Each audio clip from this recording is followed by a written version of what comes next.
Thank you. I'm Joe Gregory, Vice President of Marketing at Orbograph. And OrboAnywhere, they call me Orbo Joe. And so also happy International Women's Day as well. So today we'd like to talk about Orbograph and the new product OrboAnywhere. You know, we kind of are looking at ourselves right now as a 20-year startup, okay? Doesn't mean we've been trying to do stuff for 20 years and we haven't brought a product to market yet, thank God, because I definitely wouldn't be getting, I probably wouldn't be able to afford that. But we just came out with this new system called OrboAnywhere. And it's brand new to the marketplace, a brand new type of functionality. And what it's designed to do is it's designed to address the considerations of branch transformation that are going out there that banks are struggling with. You know, the number of channels that are now available to the consumer and to businesses is just expanded compared to the traditional channels. The old days, you'd go into the branch, you make your deposit, maybe do an online viewing of your account and statement and all that kind of stuff. And that was about it, right? And now we've got mobile and all these different contortions and variations and P2P payments and all that kind of stuff. But one thing is remain consistent is that the banks want to have a good customer experience for their clients no matter what they do and how they interact. And they want to control the risk of all these different channels. So what we're looking at is a solution that addresses the different channels by using technologies that we've built in the past and addressing a multi-channel and doing it in a real-time environment for image validation. And when I say image validation, what hasn't gone away is that there's a lot of paper that still is out there. There's still somewhere between 16 to 18 billion checks written per year. And the behaviors of consumers are changing, the behaviors of businesses are changing. But handling this paper is starting to push from the branches and from a centralized environment to distributed environments like tellers, or from tellers to ATMs, to mobile devices, to remote deposit capture environments, to video-oriented devices, and so forth. So this is still an issue that the banks want to control, they want to monitor it, and by essentially creating different layers of functionality, specifically business rules, and adding a lot of tests and validations, what we can do is we can build a common experience across all these platforms and all these channels for the consumer, okay? Now, here's your 20 tests. Quick, look at it. All right, let's start. What was number one again? Okay, so we're going to show you how that comes to real-world use here in a second. But basically, the beauty of this type of approach is that it's available, one call, that's all. You can activate any of those tests in any kind of environment, a cloud-based environment, whether you're with a service bureau, you can install it locally, and so forth.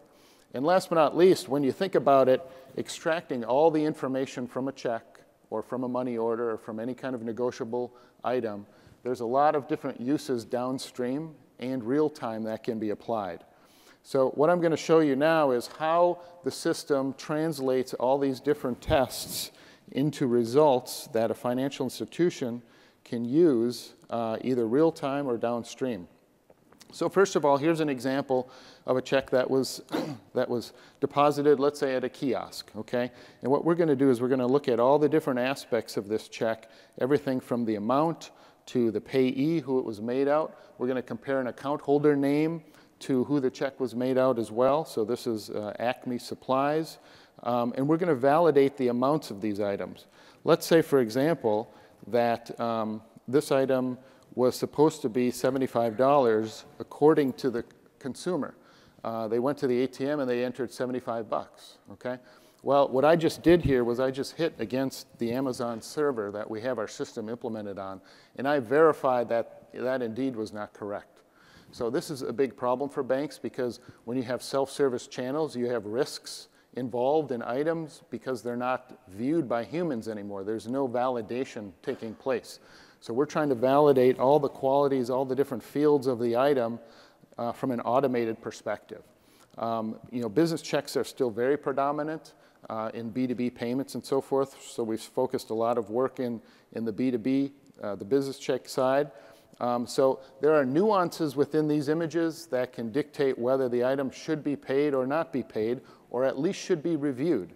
Here was an example of a new account flag, which can be implemented in the system. So if we know when the account is going to be, when the account was open, we can determine whether we want to watch an item more closely or not, or if we want to be more liberal with the results. Here's an item, for example, that was made out for cash, and there's no signature on the item. So the item is flagged. There's a number of different flags that are identified and why this particular item would not have been processed, but the amount is a correct read, okay? So these are extra things that a financial institution can control, and then they can build workflows and business rules that say, you know what, I want to look at items over $100 or $50 or $1,000, that type of thing. And there's other problems that are occurred too. You know, as much as we like to think that image quality is not an issue, there's still a lot of these low-end scanners that are built into these small remote devices that don't always have good images. So we're incorporating ways to better extract the data and to validate these transactions in a real-time environment. The signatures around pre-authorized drafts, remotely created checks, these are issues that banks are dealing with right now from a compliance and regulatory standpoint.